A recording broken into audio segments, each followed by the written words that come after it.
instructions. That's your warning.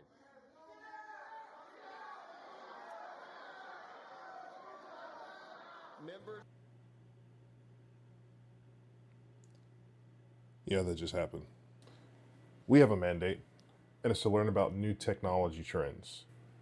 Have you ever wondered why you may seem to fall behind in some of the latest technology trends?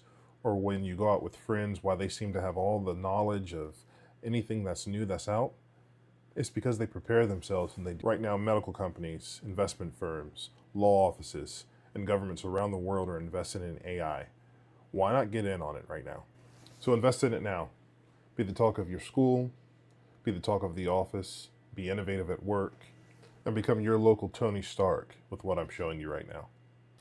Make it your mandate to be a part of the AI revolution today and never get left behind again. Welcome back, Tech Pioneers. We're taking some of the final steps into our offline AI journey. This is where all of our hard work installing WSL and Docker pays off, as we transform our PC into a personal AI powerhouse that can even rival ChatGPT. But wait, there's a huge difference. Everything stays private on your own machine. No data sharing, no API costs, and no cloud dependencies. What more could you ask for?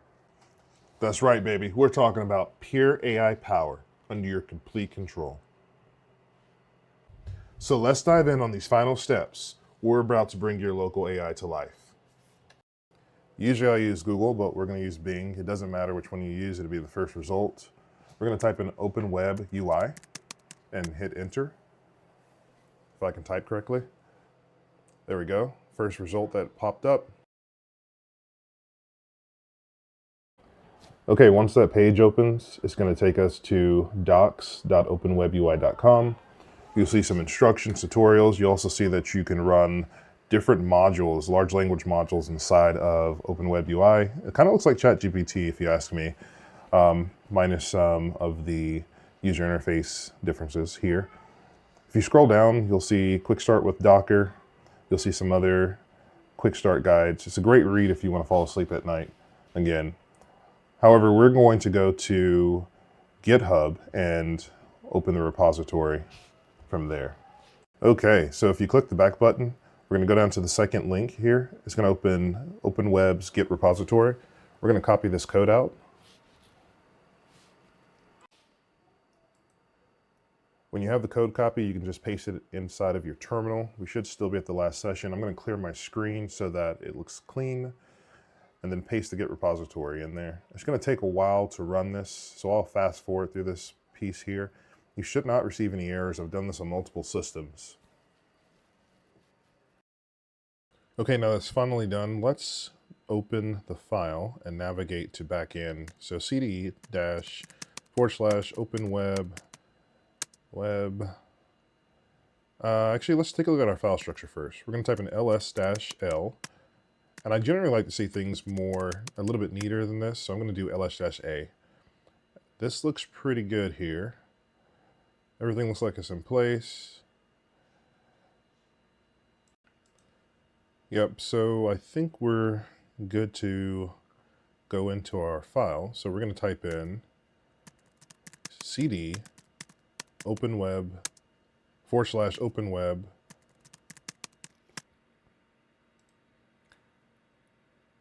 /backend and hit enter. You know what I missed? Actually cd/open-web UI /backend. So I missed the UI part. Now we're in our backend folder. And inside of our backend folder, we are going to run the command. After I clear my screen here, enter, sudo advanced package tool, or apt, install, and -y, Python 3, Python 3-pip, Python virtual environment. And it looks like I may have, I jacked up that command, so it's time for a beer, actually. But we're going to try running it again. I'm just going to copy and paste. You can see the command and screen here. and let that run. That should take a little bit. Okay, this install didn't take too long to finish, so we are going to create our virtual environment. I'm going to type a little slower because I'm doing this by memory, but Python 3 dash A VENV VENV again S / OpenWebUI, and let me check my syntax. I missed the /, so let me go back and correct that here. / and that should run and create our virtual environment for us. Should take a couple seconds here, and there we go. Okay, now we're going to activate our virtual environment. I'm going to caution you here. You have to be sure that you're in the right place as far as files go when you're inside your virtual environment, or you will not be able to run this command. But let's go ahead and activate it. So we're going to type source venv / OpenWebUI / bin / activate, and now our virtual environment is active. So now we're going to start our requirements.txt file. That command is pip install -r requirements.txt, and then hit enter. This will take a while, just to let you know.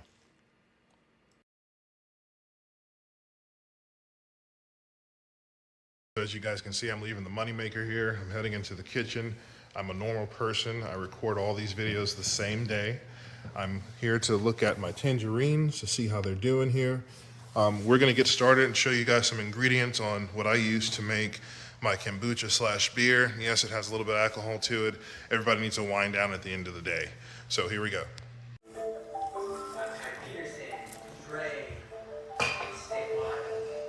Hey guys. Okay, so what we have here is a bag full of tangerines. I have it soaking in regular water. It's been soaking for almost a night.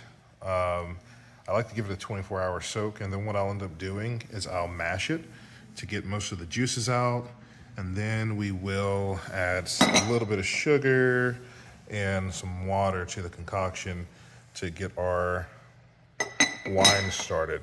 After that, my goal is to add some green tea to it, make it kind of like a kombucha, some good probiotics, get a SCOBY going. So stay tuned for the rest of the videos in this series. I'll be showing you my process. All right, and to help me ferment this, I have two types of yeast here. I have Red Star Premier Classic and EC 1118. This one actually will ferment a little bit faster. It will produce a drier mead or wine or cider. This one actually ferments a little bit slower, gives a more richer feel, more richer taste to it. All right, so as I return back to the moneymaker here, guys, stay tuned. There's more to come. I'm trying to get these things pumped out on a daily basis, if not daily, bi-daily, whatever happens, you know. So as I said, it's a pretty long installation. If you have a machine that's like my test machine here, is pretty damn slow because we can't afford newer computers for test environments. It's going to take a while. Don't get scared on that screen where it's saying it unzipped a whole bunch of junk. Just be patient, let it run through that, and you should be at a prompt. I'm going to go ahead and type in clear here and clear out all the installation information. And we should be at a fresh screen so we can begin testing OpenWebUI.